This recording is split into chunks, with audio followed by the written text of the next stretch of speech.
नमस्कार दोस्तों, आज का प्री बोर्ड साइंस का एग्जाम कैसा गया और इस चैनल से आपको कितनी मदद मिली जरूर बताइएगा। तो चलिए फटाफट अपना क्वेश्चन पेपर उठाइए और मिला करके बताइए कि आपके कितने क्वेश्चन सही हुए। तो चलिए देखते हैं। पहला जो क्वेश्चन है, एक व्यक्ति समतल दर्पण के सामने 10 सेंटीमीटर दूरी पे खड़ा है। व्यक्ति और प्रतिबिंब के बीच की जो डिस्टेंस है वो कितनी होगी। तो जाहिर सी बात है, ये आपका प्लेन मिरर इस तरह से रहता है और इसके सामने जितनी डिस्टेंस पर आपका ऑब्जेक्ट रहता है उतनी डिस्टेंस पर आपका जो इमेज बनती है वो बनती है। यानी कि यहां से जो u होती है और v, ये दोनों डिस्टेंस बराबर होती है। तो एक्चुअली यहां से लेके यहां तक की डिस्टेंस पूछ रहा है। u बराबर आपका 100 सेंटीमीटर है, तो 100 सेंटीमीटर डिस्टेंस पे आपको इमेज भी बनेगी। तो टोटल ऑब्जेक्ट से इमेज की डिस्टेंस पूछा है, तो 100 प्लस 100 यानी कि 200 हो जाएगी। टोटल यहां से लेके यहां तक की डिस्टेंस कितनी होगी? 200 सेंटीमीटर। ऑप्शन नंबर बी आपका करेक्ट होगा।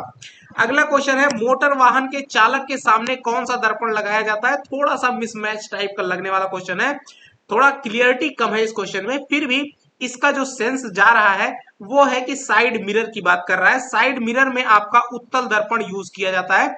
और हाँ, हेडलाइट की जब बात करेगा तो वहां पे अवतल दर्पण यूज होता है।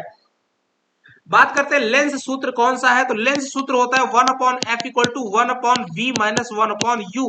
इसको आप सभी को याद रखना। और जहां पर इसी को दर्पण सूत्र कहेगा तो बस इसी में आपको यहाँ पे जो माइनस है वो आपका प्लस बन जाएगा।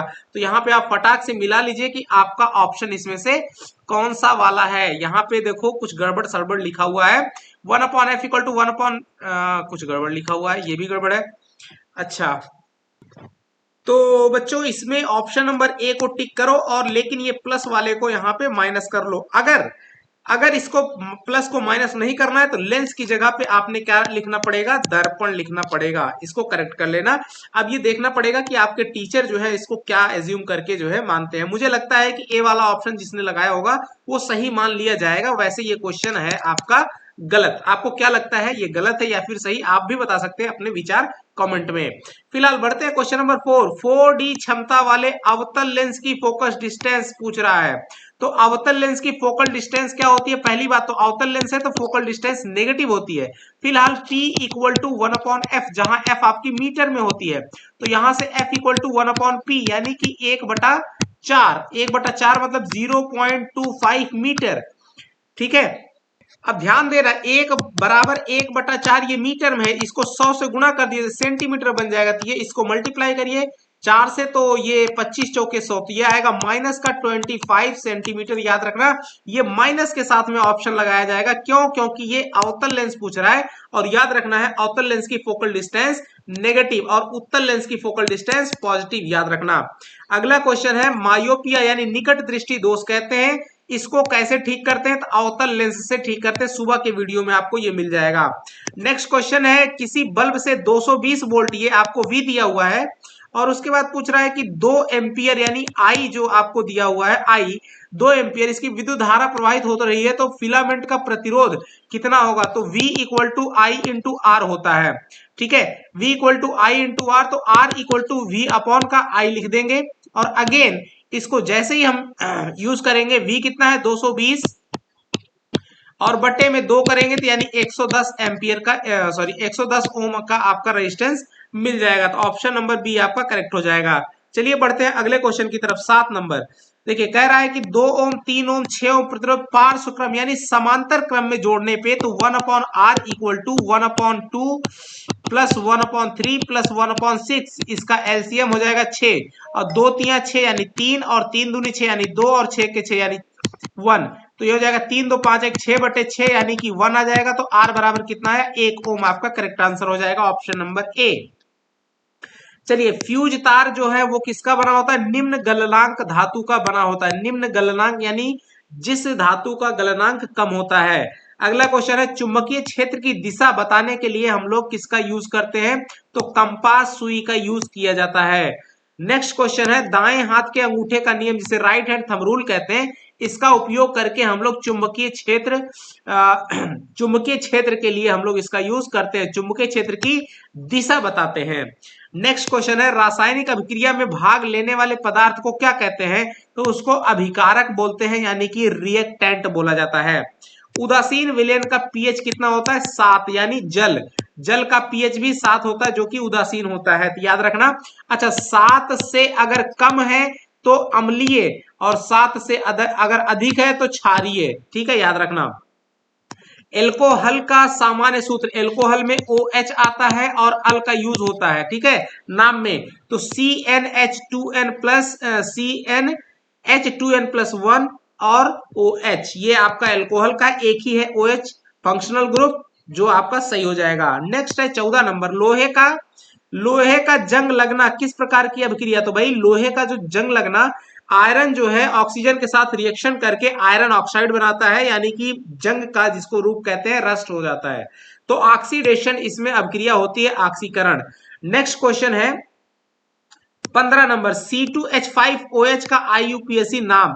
तो C कार्बन आपका 2 है, तो कार्बन 2 है तो मेथ, एक कार्बन पे मेथ, दूसरे पे एथ, और उसके बाद यहाँ पे OH लगा हुआ है, OH मतलब एल्कोहल, और इसमें ऑल आता है, तो मेथ एथ, तो हो गया एथ ethane, ethane plus all, ethanol, तो इसका सही आंसर क्या हो जाएगा? एथेनॉल, ऑप्शन नंबर ए आपका करेक्ट हो जाएगा, एथेनॉल, ठीक है। नेक्स्ट क्वेश्चन है तांबा और जस्ता, तांबा यानी कॉपर और जस्ता यानी कि जेडन, ठीक है, जिंक, इनको मिलाने पे हमको क्या बनता है? पीतल बनता है, क्या बनता है? पीतल, ऑप्शन नंबर ए आपका करेक्ट हो जाएगा। लिटमस किससे प्राप्त होता है? तो लाइकेन के द्वारा प्राप्त होता है, यहाँ पे देखिए from lichen of the Thallophyta group, Thallophyta समूह के लाइकेन से प्राप्त होता है। नेक्स्ट क्वेश्चन है, एक छात्र ने जिंक के ऊपर तनु HCl डाला और निकलने वाली गैस के पास आग लगाने पर पट पट की आवाज आना, भाई ये हाइड्रोजन गैस की कैरेक्टरिस्टिक होती है। नेक्स्ट क्वेश्चन है, वर्षा का जल हल्का अम्लीय है, जब हल्का अम्लीय की बात कर रहा है तो कार्बन डाइऑक्साइड के कारण, लेकिन कार्बन डाइऑक्साइड H2O पानी के साथ में मिल करके आपका कार्बोनिल अम्ल बना देती है, कार्बोनिल अम्ल, ये बन जाएगा H2CO3, कार्बोनिल अम्ल बना देगा, ऑप्शन नंबर सी आपका करेक्ट हो जाएगा। नेक्स्ट है 20 नंबर का, निम्न में से कौन सा संयोजन अभिक्रिया का एग्जाम्पल है? संयोजन मतलब जिसमें A+B जुड़ करके C तीसरा उत्पाद बना रहा हो, जैसे यहाँ पे ऑप्शन नंबर 1 में देख लीजिए, तो देखिए यहाँ पे H2+O जुड़ करके ट्वाइस H2 एक बना दे रहा है, इसमें नहीं है, ये आपका क्या है? जिंक हाइड्रोजन को क्या कर दे रहा है? रिप्लेस कर दे रहा है, ये इसमें विस्थापन हो रहा है, किसमें? सी वाले में। अच्छा, जबकि बी वाले में क्या हो रहा है? बी वाले में वियोजन हो रहा है, डिकम्पोजिशन, ठीक है। नेक्स्ट है, पुष्प के मादा प्रजनन भाग में क्या क्या सम्मिलित होते हैं? स्टिग्मा, स्टाइल और ओवरी, यानी वर्तिकाग्र, वर्तिका और अंडाशय हिंदी में बोलते हैं, याद रखना, stigma, style and ovary. Next question है, मनुष्य में भोजन का संपूर्ण पाचन आहार नाल के किस भाग में समाप्त होने के लिए पूछ रहा है? कहां पे समाप्त होता है? तो छोटी आंत, जिसको क्षुद्र आंत बोला जाता है या स्मॉल इंटेस्टाइन बोलते हैं। नेक्स्ट क्वेश्चन है, मस्तिष्क का कौन सा भाग शरीर के संतुलन यानी बैलेंस को बनाए रखता है? तो सेरेबेलम, सेरेबेलम, ये आपके जो बॉडी के कंट्रोल को बनाए रखता है। ग्रहणी भाग होता है, ग्रहणी का मतलब duodenum, duodenum is a part of किसका होता है? स्मॉल इंटेस्टाइन यानी कि छोटी आंत का। नेक्स्ट है, ये देखिए, capital T small T into में कैपिटल टी स्मॉल टी, इसका अनुपात 1:1 का होता है, याद रखना, ये ऑप्शन नंबर 1 सही हो जाएगा। फलों को पकने के लिए कौन सा हार्मोन चाहिए? तो भाई एथिलीन हार्मोन यूज होता है। नेक्स्ट है, ईस्ट में पाया जाने वाला अलैंगिक जनन, भाई इसका नाम होता है कलिका जनन, जिसको बडिंग कहते हैं, बडिंग रिप्रोडक्शन। नेक्स्ट क्वेश्चन 28, प्रतिवर्ती क्रिया रिफ्लेक्स एक्शन, इसमें सूचना के संचारण का मार्ग किस क्रम में होता है? तो ध्यान देना, प्रतिवर्ती क्रिया की खास बात है कि इसमें जो ब्रेन होता है, ब्रेन यानी मस्तिष्क, ये यूज नहीं होता है, यानी इसका कंट्रोल ही नहीं रहता, इसका कोई सिग्नल नहीं होता, जहां मस्तिष्क है वो तुरंत ऑप्शन कट मार दो। इसमें देखिए मेरु रज्जु, उसके बाद इसमें भी मस्तिष्क है, सी में भी, ये भी कट हो जाएगा, डी में भी, तो ऑप्शन नंबर बी आपका बच जाता है। इस तरह से टेक्निकली आप आंसर कर सकते हो, यानी सेंसरी न्यूरॉन स्पाइनल कॉर्ड से होते हुए मोटर न्यूरॉन तक जाता है। 29, मनुष्य में लिंग निर्धारण कौन करता है?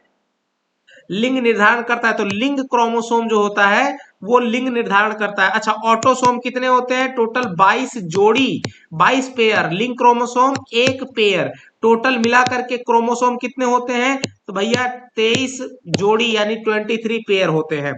आहार श्रृंखला कौन सा है भैया? तो आहार श्रृंखला में सबसे पहले घास आएगा, फिर हिरण आएगा और फिर शेर आएगा। तो ये आपका ऑप्शन नंबर डी सही हो गया। तो कैसा रहा ये वीडियो जरूर बताइएगा। मिलेंगे अगले वीडियो के लिए, तब तक के लिए नमस्कार, जय हिंद। और वीडियो को लाइक सब्सक्राइब चैनल को जरूर कर दीजिएगा।